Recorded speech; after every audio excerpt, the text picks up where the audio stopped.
நேற்று என்கிட்ட டயட் கவுன்சிலிங்காக ஒரு பேஷண்ட் வந்திருந்தாங்க. ஹி வாஸ் லைக் 2021 தான். ரொம்ப சின்ன பையன், காலேஜ் ஃபர்ஸ்ட் இயர் படிக்கிறேன்னு சொல்லியிருந்தான். ஸோ எதுக்காகன்னு பார்த்தீங்கன்னா, அவனுக்கு யூரிக் ஆசிட் லெவல் ரொம்பவே அதிகமாக இருந்தது.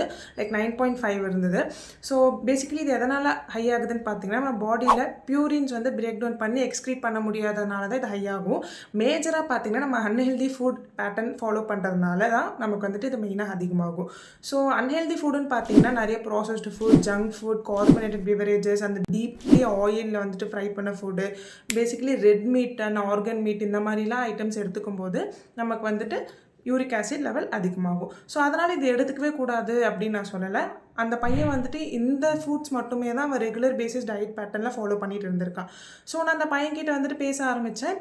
So I was ask him like diet pattern சொல்லுங்கள் அப்படின்னு சொல்லியிருந்தேன். So he started like morning breakfast, like early morning tea, coffee, milk எதுவுமே அவன் குடிக்க மாட்டான் போல்.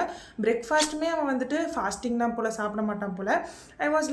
I was ask like wine கேட்டேன். And he replied me like, நான் வந்துட்டு காலையில் 8 o'clock போயிடுவேன். அண்ட் தென் பிரேக்ஃபாஸ்ட் எடுத்துகிட்டு போக மாட்டேன். ஏன் எடுத்துகிட்டு போக மாட்டேன்னு கேட்டதுக்கு, அவங்க ஃப்ரெண்ட்ஸ் யாரும் கொண்டு வர மாட்டாங்க, அங்கே போய் சாப்பிடவும் பிடிக்காது அந்த மாதிரி சொன்னேன். ஐ வாஸ் லைக் வாட், சரி ஓகே, அட்லீஸ்ட் மிட் மார்னிங் ஏதாவது ஜூஸஸ்ஸு ஒரு ஃப்ரூட்ஸ் அந்த மாதிரி தான் சாப்பிடுவீங்களா அப்படி சொல்லி கேட்டேன். அதுவும் கிடையாதான். டேரெக்டாக அவன் வந்துட்டு லஞ்ச் போயிடுவான் போல். லஞ்சுக்குமே அவன் வந்துட்டு வெரைட்டி ரைஸஸ் மட்டும் தான் ஃபாலோ பண்ணிட்டு இருந்திருக்கான். Like tomato rice, lemon rice அந்த மாதிரி மட்டும் தான் ஃபாலோ பண்ணிட்டு இருந்திருக்கான். கூட ஒரு ஜூஸ் குடிச்சிருக்கான். லைக் பெப்சி கோக் அந்த மாதிரி இல்லை, லைக் ஃப்ரெஷ் ஜூஸ் குடிச்சிருக்கான். லைக் மொசாம்பி ஜூஸ், பொமோ ஜூஸ் அந்த மாதிரி குடிச்சிருக்கான். ஸோ ரெகுலராகவே இந்த மாதிரி தான் சாப்பிட்டுட்டு வந்திருக்கான். அண்ட் தென் ஈவினிங்குமே ஒரு டீ, ரெகுலராகவே டீ ப்ளஸ் வந்துட்டு பஃப்பு, சமோசா இந்த மாதிரி ஆயிலில் ஃப்ரை பண்ண ஐட்டம், ஜங்க் ஃபுட் மட்டும் தான் ஆட் பண்ணியிருக்கான். நைட்டுக்குமே இந்த மைதா ஐட்டம் சேர்ந்தது, லைக் பரோட்டா அந்த மாதிரி தான் அவன் சேர்த்துருக்கான். பரோட்டா, தோசை அந்த மாதிரி ஆயில் ஐட்டம்ஸாக தான் சேர்த்துருக்கான். இதுதான் அவனோட ரெகுலர் டயட் பேட்டர்னாகவே இருந்திருக்கு. ஸோ நான் சொன்னேன், ஐ வாஸ் எக்ஸ்பிளைன் லைக் இதெல்லாமே சாப்பிடக்கூடாதுப்பா, இந்த மாதிரி யூரிக் ஆசிட் லெவல் அதிகமாக இருக்கிறதுனால கண்டிப்பாக உனக்கு நீ பெயின் வரும். ஸோ இது கவுட்டுன்னு சொல்லுவாங்க. நம்ம இது ரொம்ப எலிவேட் ஆச்சு அப்படின்னா இது கவுட்டாக வந்துட்டு மாறும்.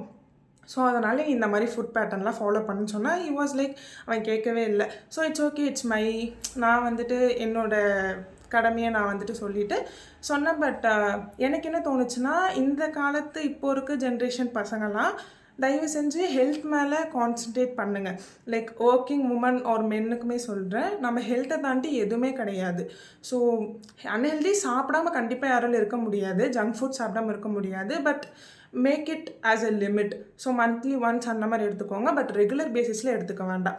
ஸோ உங்களுக்கு uric acid, purine rich food and இதெல்லாம் அவாய்ட் பண்ணணும், லோ பியூரின் ஃபுட் தெரிஞ்சுக்கணுன்னா மறக்காமல் கேப்ஷனை பார்த்துக்கோங்க. ஓகே, மறக்காமல் ஃபாலோ பண்ணிக்கோங்க. Bye guys.